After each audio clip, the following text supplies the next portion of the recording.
কাজে ফিরছেন পুলিশের বিভিন্ন ইউনিটের সদস্যরা। থানা ও ট্রাফিক পুলিশ স্বাভাবিক কার্যক্রম শুরু করেছে।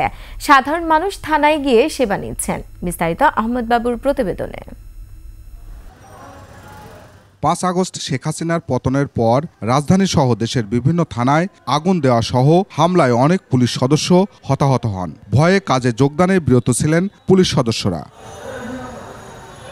তবে সোমবার থেকে কাজে ফিরছে পুলিশ সদস্যরা। সড়কে ট্রাফিক পুলিশের সদস্যরা দায়িত্ব পালন করছে। তারা বলছে, জনগণের সর্বোচ্চ ভালো সেবা দেওয়ার চেষ্টা করছেন তারা।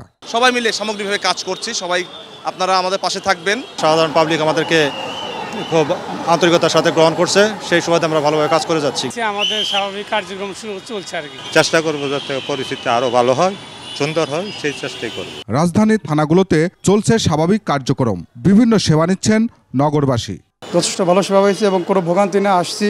সুন্দর মতো স্যারেদের আমাদের বিষয়টা বলছি এবং আমার কথা মতো স্যার আমার কাজটা করে দিয়েছে। বরফের ব্যবসা করি তো, এটা আর কি লুটপাট করে নিয়ে গেছে কিছু কিছু দুষ্কৃতীরা, এই আর কিছু, এই জন্য অভিযোগ করতে আসছি। পুলিশ সদস্যরা বলছেন, গণমানুষের পুলিশ হিসাবে সেবা দেওয়ার চেষ্টা করছেন তারা।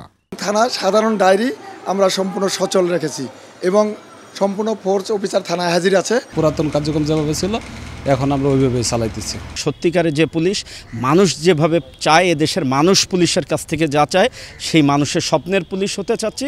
সেভাবে নতুন উদ্যমে আমরা কাজ শুরু করেছি। থানা কার্যক্রম চালু হওয়ার পর বিভিন্ন ধরনের সাধারণ ডায়েরি বেশি হচ্ছে বলেও জানান তারা। আহমদ বাবু, 21 টেলিভিশন, ঢাকা।